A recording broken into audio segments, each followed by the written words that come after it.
ನಮ್ಮ ಸಂತೆಯಲ್ಲಿ ಹೋಬಳಿನಲ್ಲಿ ಆಗ್ತಾ ಇರ್ತಕ್ಕಂಥದ್ದು ಬಹಳ ಒಂದು ಸಂತೋಷಕರವಾದ ವಿಚಾರ. ಏಕೆಂದರೆ ನಾವೆಲ್ಲ ನೋಡ್ತಾ ಇದ್ದಾಗೇನೆ ಅಲ್ಲಿ ಜಿಲ್ಲಾ ಮಟ್ಟದಲ್ಲಿ ಮತ್ತು ತಾಲೂಕು ಮಟ್ಟದಲ್ಲಿ ಶಿಬಿರವನ್ನು ನಡೆಸ್ತಾ ಇದ್ರು. ಈಗ ನಮ್ಮ ಹೋಬಳಿ ಮಟ್ಟದಲ್ಲಿ ಒಂದು ಚಿಂತನೆಯನ್ನು ಮಾಡಿ ಅದರಲ್ಲೂ ಕಳೆದ ಬಾರಿ ಬಹಳ ಯಶಸ್ವಿಯಾಗಿ ಒಂದು ಉನ್ನತವಾದ ಶಿಬಿರವನ್ನು ನಡೆಸಿಕೊಟ್ಟಿದ್ದಾರೆ. ಎಲ್ಲ ನಮ್ಮ ಸ್ಥಳೀಯ ಶಾಸಕರು ಕೂಡ ಮೆಚ್ಚುಗೆಯನ್ನು ವ್ಯಕ್ತಪಡಿಸಿ ಬಹಳ ಪುಸ್ತಕವಾಗಿ ಮಾಡ್ತಾ ಇದ್ದೀರಿ, ಮುಂದಿನ ದಿನಮಾನಗಳನ್ನು ಮಾಡಿದ್ರೆ ನನ್ನ ಸಪೋರ್ಟ್ ತುಂಬ ಇರ್ತದೆ ಅಂತ ಹೇಳಿ ಸಾಹೇಬರು ಕೂಡ ಹೇಳಿದ್ದಾರೆ. ಆ ನಿಟ್ಟಿನಲ್ಲಿ ಇವತ್ತು ಪೂರ್ವವಾಗಿ ಸಭೆಗಾತಿರೋದು ಮುಂಚಿತವಾಗಿ ಬಹಳ ಒಳ್ಳೆಯ ಬೆಳವಣಿಗೆ. ಏಕೆಂದರೆ ಮಾದೇಶ್ವರ ಹೇಳಿದಂಗೆ ನಾವೆಲ್ಲ ಗೋಲಿ, ಗಿಲ್ಲಿದಾಂಡು ಮತ್ತು ತುಂಬ ಆಟ ಪಾಠಗಳನ್ನು ಆಡಿಕೊಂಡು ಕಾಲವನ್ನು ಕಳೀತಾ ಇದ್ವಿ. ಅಲ್ಲೇ ಕೂಡ ನಮಗೆ ನಾಲೆಜ್ ಬೆಳೀತಾ ಇತ್ತು.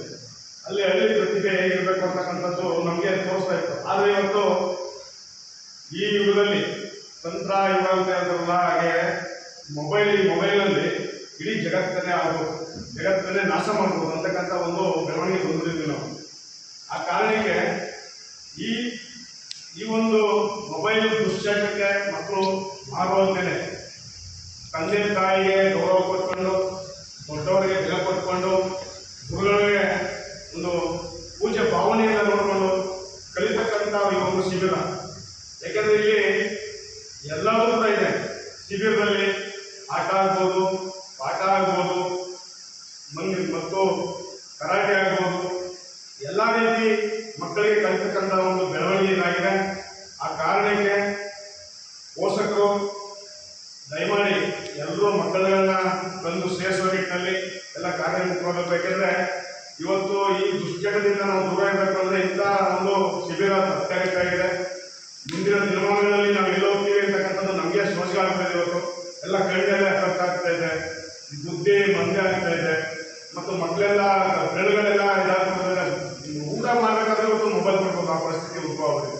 ಹಾಲು ಕುಡಿಯಬೇಕು, ಸಣ್ಣ ಮಗು ಅಂದರೆ ಮೊಬೈಲ್ ಕೊಟ್ಟರೆ ಕುಡಿತೀನಿ ಅಂತಕ್ಕಂಥ ಒಂದು ಭಾವನೆ ಉಂಟಾಗುತ್ತೆ. ಆ ಕಾರಣಕ್ಕೆ ನೀವೆಲ್ಲ ಮನೆಗಳು ನಾವು ಕೂಡ ಎಲ್ಲರಿಗೂ ಮೋಟಿವೇಟ್ ಮಾಡ್ತೀವಿ. ನಾವು ಕೂಡ ಎಲ್ಲ ಜವಾಬ್ದಾರಿ, ಪ್ರತಿಯೊಬ್ಬರು ಜವಾಬ್ದಾರಿ ಕೂಡ ಎಲ್ಲ ಮಕ್ಕಳು ನಮ್ಮ ಮಕ್ಕಳೇ. ಆ ಕಾರಣಕ್ಕೆ ಈ ರೀತಿಯಲ್ಲಿ ಮಾಡ್ತಕ್ಕಂಥದ್ದು ಇನ್ನೊಂದು ಮುಂದಿನ ದಿನಗಳಲ್ಲಿ ಇದು ಉನ್ನತ ಮಟ್ಟಕ್ಕೆ ಹೋಗಬೇಕು.